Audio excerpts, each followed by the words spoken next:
Oke, assalamualaikum warahmatullahi wabarakatuh. Jumpa lagi di Malpensa Merpati Channel. Di video kali ini saya ingin sedikit sharing kepada teman-teman pecinta merpati balap Indonesia, bagaimana cara kita mensortir atau menseleksi ikan kita dari mulai usia pertama, dari kecil sampai kita giring perdana ya teman-teman. Bagaimana sih cara kita menseleksi atau mensortir ikan tersebut bagus apa layak tidak untuk kita teruskan latih sampai dewasa, atau cukup sampai di sini aja, mulai dari ikan pas belum terbang ya teman-teman. Nah, ada beberapa metode yang saya gunakan untuk menyeleksi ikan saya. Yang pertama teman-teman, pastikan dulu dari segi kesehatan ya, dari postur tubuh, pokoknya dari fisik ya. Kita bagi dua, dari fisik dan dari bagaimana dia mentalnya ya teman-teman. Yang pertama dari fisik ya, kita cek dulu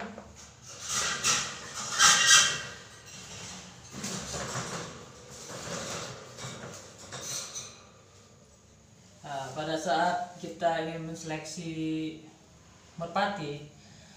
Tentu saja kita harus menseleksinya kalau dari usia kita dari kelengkapan ya,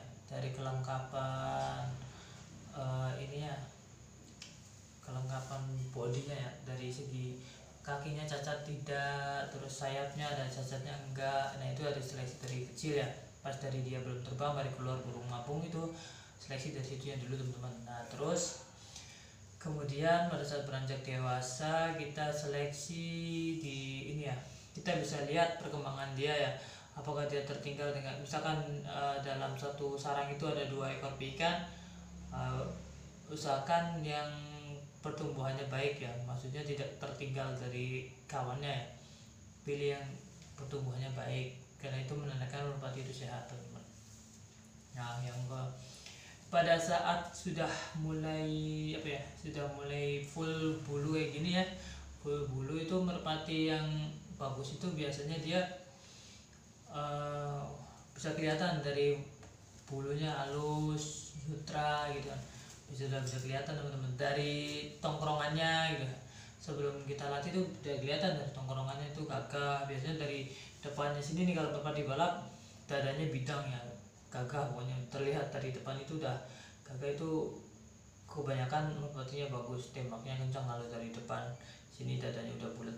Kemudian dari tulangannya teman-teman, tulangannya gimana nih, pegangannya, rabaannya ya, kan udah mulai bisa diraba nih. Kalau udah mulai keluar bulu full, rabanya gimana, masuk enggak. Dari cek sayapnya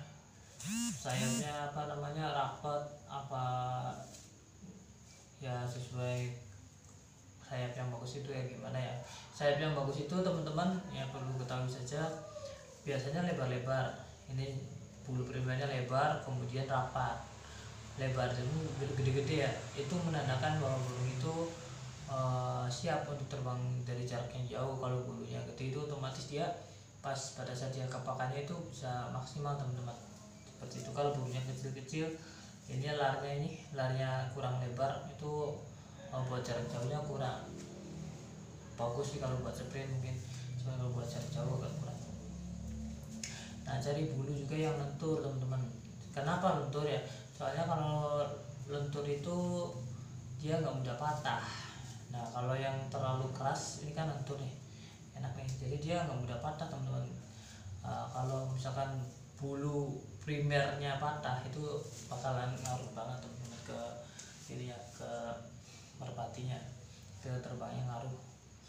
Nah, kemudian bisa dilihat dari ini ya, dari sumpitnya nih, sumpit udangnya apakah dia keras. Yang utama yang bagus yang keras ya, soalnya itu menandakan tulangannya itu bagus teman-teman. Kalau keras, kalau kita tulangannya lentur banget sumpit udang kayak gini, ntar dia burungnya itu ringkih, jadi pas setut ke betinanya dia ragu-ragu, takut cedera itu. Kalau yang keras mah biasanya dia lebih berani buat nabrak kencangnya teman-teman. Nah, kemudian pada saat pertama dilatih nih, burung yang pantas dilatih itu biasanya yang pertama nih teman-teman, giringnya bagus. Pada saat giring perdana itu giringnya nggak malas teman-teman, disuruh naik turun itu cepat mau ya. Tapi itu juga tidak mutlak ya, karena ada beberapa sebab burung itu giringnya malas teman-teman. Yang pertama dari kondisi fisiknya atau kesehatannya, dia masih belum sehat, belum fit. Yang kedua itu masih takut tangan atau burungnya belum kenal sama tangan ya, jadi malas untuk di push upnya. Yang ketiga itu bisa dari faktor geberannya ya. Kalau geberannya nggak cocok, nggak sesuai selera warna dari pejantannya, ntar jadi giringnya jelek teman-teman. Nah itu penyebab kenapa giring dari merpati teman-teman itu jadi kendor atau malas ya. Ada 3 penyebab itu teman-teman. Nah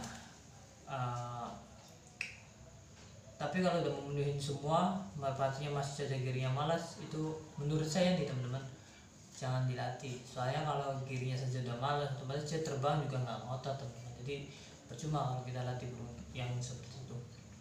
Nah, jadi burung yang bagus itu yang pantas untuk dilatih, giringnya bagus, giringnya bisa double ya kan, ngeplak gitu. Giringnya semangat gitu teman-teman. Jadi dia di push up naik turun itu dia cepat responnya, tidak malas. Itu burung yang bagus ya, yang panas untuk dilatih. Nah bukan cuma itu ya, untuk menyatakan bahwa burung itu lulus untuk sortir atau seleksi, bukan cuma dari giring yang malas apa tidak, tapi dilihat dari karakter terbangnya. Nah dari usia piikan itu kelihatan kalau burung bagus teman-teman. Di lob itu dia kayak terbangnya udah terlihat, ada yang terlihat ya. Contohnya misalkan kayak terbangnya itu full wing apa giwir-giwir kayak gitu ya, bisa kelihatan. Kalau giwir-giwir maksudnya dia nggak sampai full gini nih pas terbang. Nah itu jangan dipelihara teman-teman, buang-buang waktu buat ngelatih ya, karena itu udah karakter ya. Kalau cara terbang atau kayak terbang itu udah karakter teman-teman, jadi nggak bisa dirubah. Mending burung-burungnya seperti itu diakhirin aja, jangan dilanjut latih, buang tenaga, buang uang juga buat melatih. Nah tapi kalau misalkan burung teman-teman yang bagus itu pada saat awal giring itu pas di lob udah langsung terbangnya udah langsung lucu joki lurus, terus cara terbangnya kencang, full wing atau seperempat gitu melangkah, itu baru bisa dipelihara teman-teman. Kalau yang terbangnya giwir-giwir gitu mending nggak usah dilatih. Nah tetapi ada juga nih burung yang pada saat giring perdananya dia nggak bisa dilatih, maksudnya baru jalan gitu, diterbangin malah jalan kaki. Nah itu nggak apa-apa teman-teman. Ada juga yang seperti itu biasanya dari faktor gen ya, dari turunan ayahnya kakeknya itu ada yang seperti itu. Jadi ada butuh kesabaran latihnya teman-teman. Nah ada yang seperti itu ya. Kalau ada burung yang seperti itu kita belum lihat hasil terbangnya, tetap kita harus latih dulu biar kelihatan. Nah kalau yang udah terlihat tapi jelek giwir-giwir itu jangan dilatih. Nah itu teman-teman kesimpulan dari video ini. Jadi kalau teman-teman ingin mempunyai burung yang bagus, sortir dulu dari usia piikan, usia pada saat giring perdana ya. Kita bisa mensortir, selain untuk menghemat waktu juga menghemat biaya teman-teman, karena melatih burung merpati itu butuh uang juga. Nah saran dari saya, peliharalah merpati terbaik teman-teman, karena kita sama-sama pakannya sama, jagung, kasih vitaminnya sama. Percuma kalau kita melihara merpati yang tidak lulus seleksi. Jadi utamakan kualitas teman-teman. Nah itu ya, bila ada kesalahan dari tutur kata saya mohon maaf. Bila ada kesalahan silahkan dikoreksi ya teman-teman di kolom komentar. Nah, kita sharing bareng, semoga ada manfaat buat teman-teman semua pecinta merpati Indonesia. Kurang lebihnya selalu mohon maaf. Assalamualaikum warahmatullahi wabarakatuh.